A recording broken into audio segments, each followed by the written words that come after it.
एक कलेक्टर साहब छुट्टी पर अपने घर आए हुए थे। सादे कपड़ों में वे एक ऑटो रिक्शा में बैठकर कहीं जा रहे थे। रास्ते में एक चेक पोस्ट पर पुलिस ने ऑटो रिक्शा को रोक लिया। पुलिसकर्मियों ने ऑटो चालक से कागजात की मांग की और कमी निकालते हुए रिश्वत की मांग शुरू कर दी। पुलिस वाले ने कहा, तुम्हारे वाहन का इंश्योरेंस नहीं है, पॉल्यूशन सर्टिफिकेट नहीं है, चालान तो कटेगा ही। ऑटो चालक हाथ जोड़कर बोला, साहब, मुझसे गलती हो गई, कागज मेरे पास हैं लेकिन घर पर छूट गए हैं, मैं कल दिखा दूंगा, कृपया माफ कर दीजिए। पुलिसकर्मी ने सख्ती से कहा, नहीं, चालान तो कटेगा। हां, अगर चालान नहीं कटवाना चाहते तो 1000 रुपये दे दो। यह सुनकर कलेक्टर साहब चुपचाप पूरी घटना देख रहे थे। ऑटो रिक्शा वाला विनम्रता से कहता है, साहब, अभी तो मैं घर से निकला हूं, दिन की शुरुआत ही हुई है, मेरे पास पैसे नहीं हैं। अभी तक मैंने सिर्फ 100 रुपये ही कमाया है, मैं आपको कहां से पैसा दूं। पुलिसकर्मी तंज कसते हुए जवाब देता है, तुमने कल तो कमाया होगा, वो पैसा कहां गया, उन्हीं पैसों में से दे दो। ऑटो चालक ने निराश स्वर में कहा, साहब, वो पैसे तो कल ही खर्च हो गए, मेरे पास सच में पैसे नहीं हैं, आप मुझे माफ कर दीजिए, आगे से ऐसी गलती कभी नहीं करूंगा, मैं हमेशा अपने कागज साथ रखूंगा। इस पूरी बातचीत के दौरान कलेक्टर साहब, जो ऑटो के पीछे बैठे थे, चुपचाप सब कुछ देख और सुन रहे थे।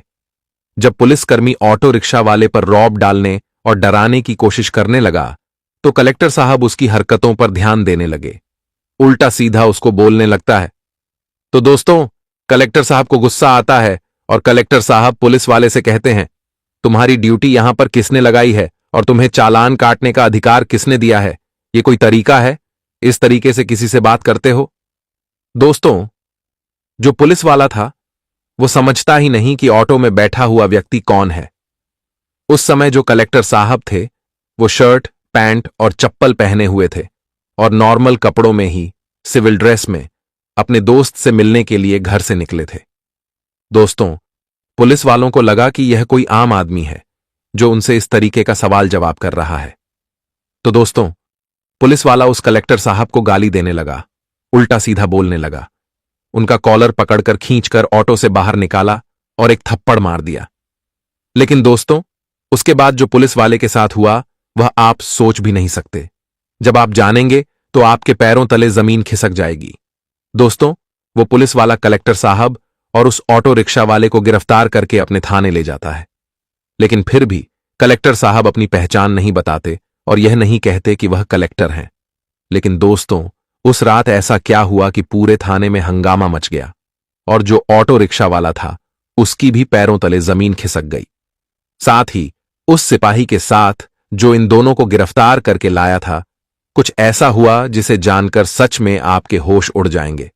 दोस्तों, यह घटना बेहद दिलचस्प है। आइए इस वीडियो के माध्यम से पूरी सच्चाई जानते हैं। लेकिन दोस्तों, वीडियो में आगे बढ़ने से पहले आपसे एक छोटी सी रिक्वेस्ट है। अगर आप हमारे चैनल पर पहली बार आए हैं तो कृपया चैनल को सब्सक्राइब करें और वीडियो को लाइक करें। इससे हमारा हौसला बढ़ेगा और हम आपको और भी ज्यादा इंटरेस्टिंग कहानियां सुनाते रहेंगे। दोस्तों, यह सच्ची घटना राजस्थान के एक छोटे से गांव की है। जो कलेक्टर साहब थे उनका नाम अभय प्रताप सिंह था। अभय प्रताप अपने माता पिता के इकलौते बेटे थे। उनकी जिंदगी बचपन से ही संघर्षों से भरी रही। आज से 10 साल पहले उनकी हालत बिल्कुल अलग थी। उस समय कलेक्टर साहब अपने पिताजी के साथ सब्जी मंडी में सब्जी बेचने जाया करते थे। दिन भर कड़ी मेहनत के बाद बमुश्किल 200 से 400 रुपये कमा पाते थे। इन्हीं पैसों से वह अपनी पढ़ाई का खर्च उठाते थे और अपने माता पिता व परिवार का भरण पोषण करते थे। उनकी यह मेहनत और संघर्ष ही उनकी सफलता की नींव बनी। और दोस्तों, उन दिनों कलेक्टर साहब अपनी जिंदगी से हार चुके थे। वह चाहते थे कि वह अपने जीवन में एक बेहतर इंसान बने ताकि किसी के सामने उन्हें झुकना न पड़े। अक्सर लोग उनका मजाक उड़ाते थे, गालियां देकर और अपमानजनक बातें बोलकर चले जाते थे और वह उनका कुछ नहीं बिगाड़ पाते थे। यही अपमान और निराशा ने उन्हें अपनी जिंदगी बदलने की प्रेरणा दी। कलेक्टर साहब, जिनका नाम अभय प्रताप सिंह था, ने अपना गांव और परिवार छोड़ दिया और दिल्ली चले गए। वहां जाकर उन्होंने यूपीएससी की तैयारी शुरू की। उन्होंने अगले 4-5 साल तक दिन रात मेहनत की और पूरी लगन से पढ़ाई की। आखिरकार उनकी मेहनत रंग लाई और वह एक कलेक्टर बन गए। जब उनके माता पिता को यह पता चला कि उनका बेटा अब डीएम बन गया है, तो उनकी खुशी का ठिकाना नहीं रहा। अभय प्रताप सिंह इस खुशी को अपने माता पिता के साथ बांटना चाहते थे, क्योंकि उनके माता पिता ने उनके लिए कई मन्नतें मांगी थीं। उन्होंने अपनी पूरी जिंदगी की कमाई अपने बेटे की पढ़ाई पर खर्च कर दी थी और अपना सब कुछ निछावर कर दिया था। इसलिए अभय ने सोचा कि ट्रेनिंग पर जाने से पहले वह घर जाकर अपने माता पिता से मिलें और उनके साथ पूजा पाठ करवाएं, ताकि उनकी मन्नतें पूरी हो जाएं और सब कुछ सही तरीके से आगे बढ़े। अब दोस्तों, कलेक्टर साहब अपने घर लौटने की तैयारी करते हैं और यहीं से एक नई कहानी शुरू होती है। साहब अपने माता पिता से मिलने के लिए दिल्ली से अपने घर लौट आते हैं। दोस्तों, जब कलेक्टर साहब ने यूपीएसएससी की तैयारी के लिए अपना गांव छोड़ा था, तब से वह कभी घर वापस नहीं आए थे। इस बार जब वह घर लौटते हैं तो गांव में खुशी का माहौल हो जाता है। हर किसी के चेहरे पर गर्व नजर आता है। गांव के लोग मिठाई बांटते हैं और एक दूसरे को बधाई देते हैं कि उनका लड़का अब कलेक्टर बन गया है, डीएम बन गया है। कलेक्टर साहब 3-4 दिन अपने माता पिता के साथ घर पर रहते हैं। वह अपने माता पिता की सेवा करते हैं, उनके साथ समय बिताते हैं और उनके संघर्षों को याद करते हैं।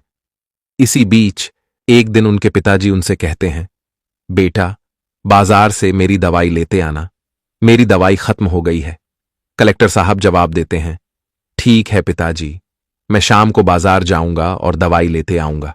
यह कहकर वह घर से निकल जाते हैं और यहीं से कहानी एक नया मोड़ लेती है। और दोस्तों, उस समय कलेक्टर साहब के पास अपनी खुद की गाड़ी नहीं थी, क्योंकि उनकी नई नई ज्वाइनिंग हुई थी और दिल्ली में पढ़ाई के दौरान भी उनके पास कोई निजी गाड़ी नहीं थी। उनके पिताजी भी मेहनत मजदूरी करने वाले इंसान थे, इसलिए गाड़ी की कोई जरूरत नहीं समझते थे। कलेक्टर साहब घर से पैदल ही निकल जाते हैं और गांव के रास्ते से गुजरते हुए जा रहे होते हैं। तभी बीच रास्ते में उनके एक पुराने मित्र का फोन आता है। यह मित्र पहले उसी गांव में रहता था और कलेक्टर साहब का पड़ोसी भी था, लेकिन उसके पिताजी सरकारी नौकरी में थे, इसलिए उन्होंने शहर में जमीन खरीदकर वहां घर बना लिया और पूरे परिवार के साथ शहर में शिफ्ट हो गए। मित्र से बात करते हुए कलेक्टर साहब उसे मिलने की इच्छा जाहिर करते हैं। उनका मित्र कहता है, ठीक है, तुम मेरे घर आ जाओ, यहीं बैठकर मुलाकात कर लेंगे और आराम से बातचीत करेंगे। वह यह भी बताता है कि उसने अपनी मम्मी को बताया है कि तुम कलेक्टर बन गए हो। यह सुनकर उसकी मम्मी भी बहुत खुश हो गईं और कहने लगीं, उसे घर बुलाओ, मैं भी उससे मिलना चाहती हूं। यह सुनकर कलेक्टर साहब सहमत हो जाते हैं और अपने मित्र के घर जाने का फैसला करते हैं। लेकिन दोस्तों, वह नहीं जानते थे कि यह मुलाकात उनकी जिंदगी को एक नया मोड़ देने वाली थी। अब दोस्तों, कलेक्टर साहब अपने मित्र से कहते हैं, ठीक है, थोड़ा समय लगेगा, मेरे पास गाड़ी नहीं है, ऑटो से आ रहा हूं, थोड़ा इंतजार करो, मैं थोड़ी देर में तुम्हारे घर पहुंच जाऊंगा। इसके बाद कलेक्टर साहब अपने गांव से थोड़ा आगे बढ़ते हैं और रास्ते में उन्हें एक ऑटो रिक्शा वाला मिल जाता है। वह ऑटो में बैठ जाते हैं और गांव से शहर की तरफ जाने लगते हैं। दोस्तों, उस समय कलेक्टर साहब पूरी तरह सिविल ड्रेस में थे। उन्होंने सिर्फ शर्ट, पैंट और साधारण चप्पल पहन रखी थी, क्योंकि वह तो बस बाजार जाकर अपने पिताजी के लिए दवाई लेने निकले थे। लेकिन बीच रास्ते में उनके मित्र का फोन आ जाने से उन्होंने सोचा कि जब शहर जा ही रहे हैं तो उससे भी मिल लेते हैं। कलेक्टर साहब सोचते हैं, मित्र है, उससे मिलने में कैसी औपचारिकता, कपड़े भले साधारण हों, क्या फर्क पड़ता है। वैसे भी दोस्तों, चाहे इंसान कितना ही बड़ा आदमी क्यों न बन जाए, जब वह अपने गांव और घर पर होता है तो उसे साधारण कपड़ों और चप्पल में ही सुकून और अपनापन महसूस होता है। उसी सादगी में असली खुशी होती है। तभी ऑटो रिक्शा शहर की ओर बढ़ रहा होता है, लेकिन दोस्तों, इसी सफर के दौरान कुछ ऐसा होता है जिससे कहानी अचानक एक रोमांचक मोड़ लेती है। बीच रास्ते में ऑटो रिक्शा वाला अचानक ऑटो रोक देता है और कलेक्टर साहब से कहता है, भैया, थोड़ी देर रुकना पड़ेगा, आगे चेक पोस्ट है, वहां चेकिंग हो रही है। अगर मैं अभी जाऊंगा तो ये लोग मुझे पकड़ लेंगे और फालतू में पैसा मांगेंगे। कलेक्टर साहब हैरान होकर पूछते हैं, अरे ऐसा क्यों, तुम्हारे पास कागज तो सब सही है ना। ऑटो वाला जवाब देता है, हां भैया, मेरे पास कागज पूरे हैं, सब कुछ ठीक है। लेकिन फिर भी ये लोग बिना वजह चालान काट देते हैं, कोई ना कोई कमी निकाल लेते हैं और जबरन पैसे ले लेते हैं। यह सुनकर कलेक्टर साहब नाराज होते हैं और कहते हैं, अच्छा ठीक है, चलो मैं देखता हूं कि वो लोग कैसे तुम्हें रोकते हैं और तुमसे पैसे मांगते हैं। लेकिन ऑटो वाला डरते हुए कहता है, नहीं भैया, ऐसा मत करो, मैं कई बार पकड़ा गया हूं, ये लोग मेरी कोई बात नहीं सुनते हैं, उल्टा मुझे डरा धमका कर पैसे वसूल लेते हैं। कलेक्टर साहब थोड़ी देर सोचते हैं, लेकिन फिर कहते हैं, डरो मत, मैं तुम्हारे साथ हूं, चलो आगे बढ़ते हैं, अगर कुछ होगा तो मैं संभाल लूंगा। दोस्तों, कलेक्टर साहब को अभी भी यह अंदाजा नहीं था कि चेक पोस्ट पर जो होगा वह उनकी जिंदगी के इस सफर को एक अनोखा मोड़ देने वाला है। ऑटो रिक्शा वाला कहता है, भैया, ये लोग हर बार कुछ ना कुछ नुक्स निकाल ही लेते हैं, चाहे मेरे कागज सही हों फिर भी पकड़कर पैसा वसूल करते हैं। कलेक्टर साहब उसे समझाने की कोशिश करते हुए कहते हैं, अरे यार, तुम मेरी बात क्यों नहीं समझ रहे? अगर तुम्हारे पास सब कागज सही हैं तो तुम्हें डरने की जरूरत ही नहीं है। अगर तुमने कोई गलत काम नहीं किया तो वो तुमसे पैसा क्यों लेंगे? यह सुनकर ऑटो वाला गुस्से में आ जाता है और कहता है, देखिए भैया, अगर आपको इतनी जल्दी है तो आप उतर जाइए, कोई दूसरी गाड़ी पकड़कर चले जाइए, लेकिन मैं अभी आगे नहीं जाऊंगा क्योंकि मुझे पता है कि वहां जाएंगे तो ये लोग मुझे जरूर फंसा लेंगे, और अगर फंसा लेंगे तो पैसा देना ही पड़ेगा, और सच कहूं, अभी मेरे पास पैसा भी नहीं है। ऑटो वाले की बात सुनकर कलेक्टर साहब सोच में पड़ जाते हैं। वह समझ जाते हैं कि ऑटो वाला अपने अनुभव के आधार पर बात कर रहा है और उसका डर वास्तविक है। फिर कलेक्टर साहब शांत होकर उसे अपने पास बुलाते हैं और समझाते हैं, देखो, तुम परेशान मत हो, तुम्हारे पास अगर सारे कागज सही हैं, गाड़ी का रजिस्ट्रेशन, इंश्योरेंस, लाइसेंस, तो तुम क्यों डरते हो? यह तुम्हारा अधिकार है कि तुम पुलिस से पूछो कि वे तुमसे पैसे क्यों मांग रहे हैं। अगर तुमने कोई गलती नहीं की है तो तुम्हें पैसा देने की जरूरत ही नहीं। पुलिस वाले बेवजह तुमसे पैसा नहीं ले सकते। कलेक्टर साहब की बात सुनकर ऑटो वाला थोड़ा शांत होता है, लेकिन उसके चेहरे पर अभी भी डर और संकोच साफ झलकता है। दोस्तों, कलेक्टर साहब ने भले उसे समझा लिया हो, लेकिन वह नहीं जानते थे कि आगे क्या होने वाला है। चेक पोस्ट पर उनका सामना ऐसी स्थिति से होगा जो सब कुछ बदल कर रख देगी। तब ऑटो रिक्शा वाला थोड़ा झिझकते हुए कहता है, साहब देखिए, कल मैं गाड़ी की सफाई कर रहा था, उसी दौरान गाड़ी के सारे कागज बाहर निकाले थे, लेकिन गलती से वो कागज घर पर ही छूट गए। अब अगर मैं वहां जाऊंगा तो वो लोग मुझसे कागज मांगेंगे, और जब मैं कहूंगा कि कागज घर पर हैं तो वो चालान काटने के लिए कोई ना कोई बहाना बना ही लेंगे, इसीलिए मैं नहीं जाना चाहता हूं। यह सुनकर कलेक्टर साहब थोड़ा गंभीर हो जाते हैं और कहते हैं, अच्छा एक बात बताओ, ये गाड़ी तुम्हारे नाम पर है और कागज भी तुम्हारे घर पर ही हैं, ये सच सच बताना। जब दोस्तों ऑटो रिक्शा वाला कहता है कि हां भैया, मैं सही बोल रहा हूं, गाड़ी मेरे नाम पर है, अभी 1 साल हुआ मुझे ये गाड़ी ली हुए और इसकी किस्त भी भर रहा हूं, सब कुछ ठीक है, कोई भी दिक्कत नहीं है, लेकिन फिर भी ये लोग परेशान करते हैं और पैसा ले लेते हैं। तब कलेक्टर साहब कहते हैं, ठीक है, मैं गाड़ी में पीछे बैठा हूं, चलो, जितना भी पैसा ये लोग तुमसे मांगेंगे वह सारा पैसा मैं तुम्हें दूंगा और इनको मैं दे दूंगा, लेकिन तुम मुझे लेकर चलो, मुझे देखना है कि ये लोग तुमसे कितना पैसा मांग सकते हैं। अब ऑटो रिक्शा वाला भी मजबूर होकर कहता है, ठीक है, चलता हूं, लेकिन जो भी पैसा ये लोग मांगेंगे वह सारा पैसा मैं नहीं दूंगा, आपको ही देना पड़ेगा। तब कलेक्टर साहब कहते हैं, ठीक है, मैं दे दूंगा, चलो। इस तरह से जब वे आगे बढ़ते हैं और जैसे ही बैरियर के पास पहुंचते हैं तो दोस्तों 3-4 कांस्टेबल वहां पर खड़े थे और उन्होंने ऑटो रिक्शा वाले को रोक लिया और साइड में गाड़ी लगाने के लिए कहा। ऑटो रिक्शा वाला तुरंत गाड़ी को साइड में लगा देता है।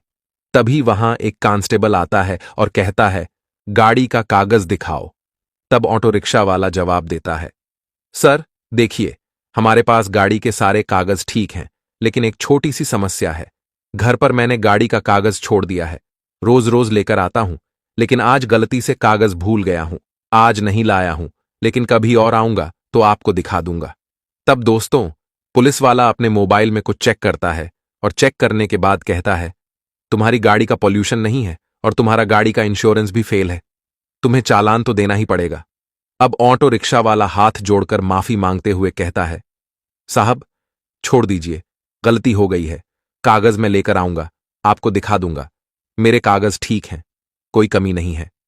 तब पुलिस वाला कहता है, नहीं, देखो दो तो मैं तुम्हारा चालान नहीं काटूंगा और तुम्हें छोड़ दूंगा। तुम्हारा ज्यादा पैसा भी खर्च नहीं होगा। अब ऑटो रिक्शा वाला रोने लगता है और कहता है, साहब अभी तो मैं घर से निकला हूं कमाने के लिए। अभी मेरी बस 1 रुपया कमाई हुई है, तो मैं आपको 1 रुपया कैसे दे दूं? और इसमें मेरी कोई गलती नहीं है, मैं आपको पैसा क्यों दूं?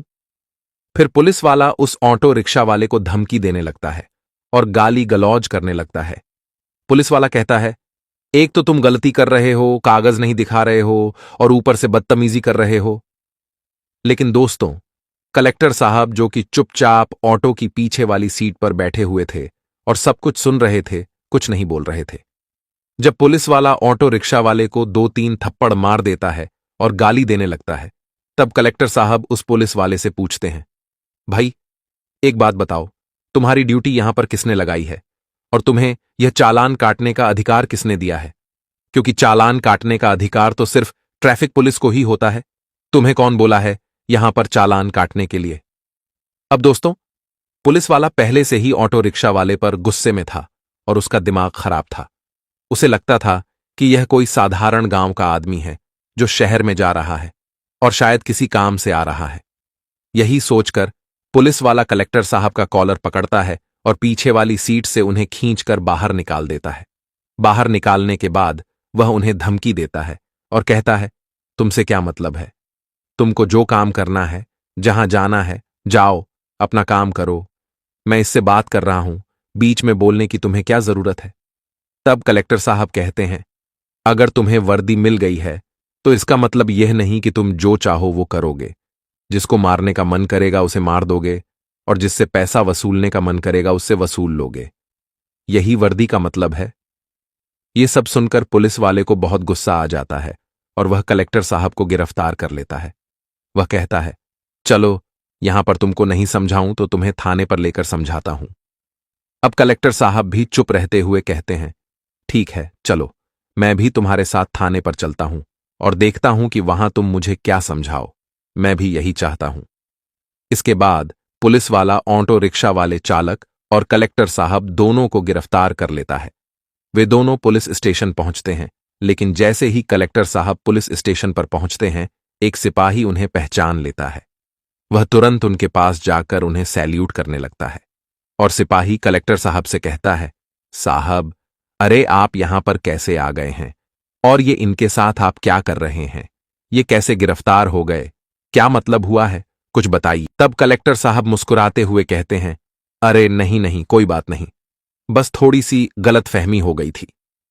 सिपाही फिर थोड़ी देर चुप रहता है और कलेक्टर साहब की स्थिति को देखकर वह और कुछ नहीं पूछता, लेकिन उसका चेहरा साफ बताता है कि उसे अभी भी समझ में नहीं आ रहा था कि यह सब कैसे हो गया।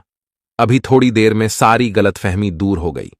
दोस्तों, वह कांस्टेबल सैल्यूट करके साइड में हो जाता है और जब पुलिस वाला यह देखता है कि थाने का ही कांस्टेबल कलेक्टर साहब को सैल्यूट कर रहा है, उन्हें साहब कह रहा है और पूछ रहा है, साहब, आपको गिरफ्तार क्यों किया गया है?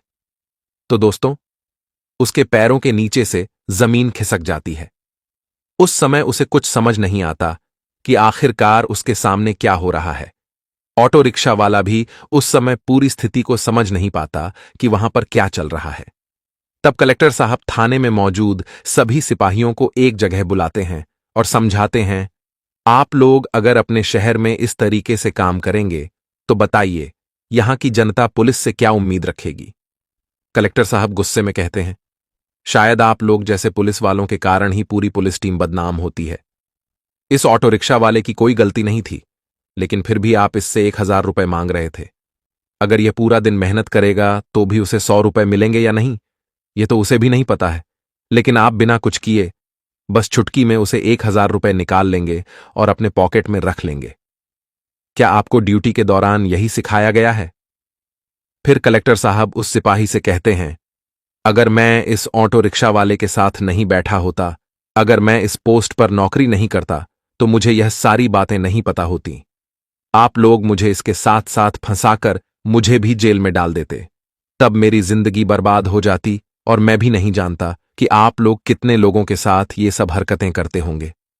अब दोस्तों, वहां पर बहुत ज्यादा हंगामा खड़ा हो जाता है और बहुत सारी इंक्वायरी वहां पर बैठ जाती है। कई तरह की कार्रवाई होती है। फिलहाल वहां पर 1-2 दिन तक सभी स्टाफ के लोग परेशान रहते हैं और सबके बीच में दहशत का माहौल बन जाता है। लेकिन दोस्तों, धीरे धीरे कार्रवाई आगे बढ़ती है और अंत में निष्कर्ष यह निकलता है कि जो पुलिस वाला कलेक्टर साहब के साथ बदतमीजी कर रहा था, उसे नौकरी से निकाल दिया जाता है, निलंबित कर दिया जाता है, उसके की सजा उसे मिल जाती है। अब दोस्तों, वह पुलिस वाला अपने घर पर बैठकर अपने पड़ोसियों, दोस्तों और रिश्तेदारों से श्वास लेता है और सोचता है कि उसे अब अपनी जिंदगी में पैसा कमाने और अपनी जिंदगी को सही तरीके से गुजारने की आवश्यकता है। दोस्तों, ऐसे लोगों के साथ ऐसा ही होना चाहिए, तभी वह अपनी गलतियों से सीख पाएंगे और एक बेहतर इंसान बन सकेंगे। दोस्तों, इस घटना को सुनने के बाद आप लोग क्या कहना चाहेंगे? अपनी राय हमें कमेंट बॉक्स में जरूर बताइएगा। दोस्तों, इस कहानी को सुनाने का मेरा उद्देश्य किसी को परेशान करना, भावनाओं को आहत करना या किसी के दिल को दुखाना नहीं था, बल्कि मेरा उद्देश्य आपको जागरूक, सचेत और अलर्ट करना था। इस पूरे वीडियो को देखकर आपका मन सोचने पर मजबूर हो गया होगा। ऐसी ही और कहानियों के लिए हमारे चैनल को लाइक, शेयर और सब्सक्राइब जरूर करें। आपकी क्या राय है? कृपया अपनी राय निष्पक्षता के साथ कमेंट बॉक्स में जरूर दें। जहां भी रहिए, सचेत रहिए, सुरक्षित रहिए। बहुत बहुत धन्यवाद।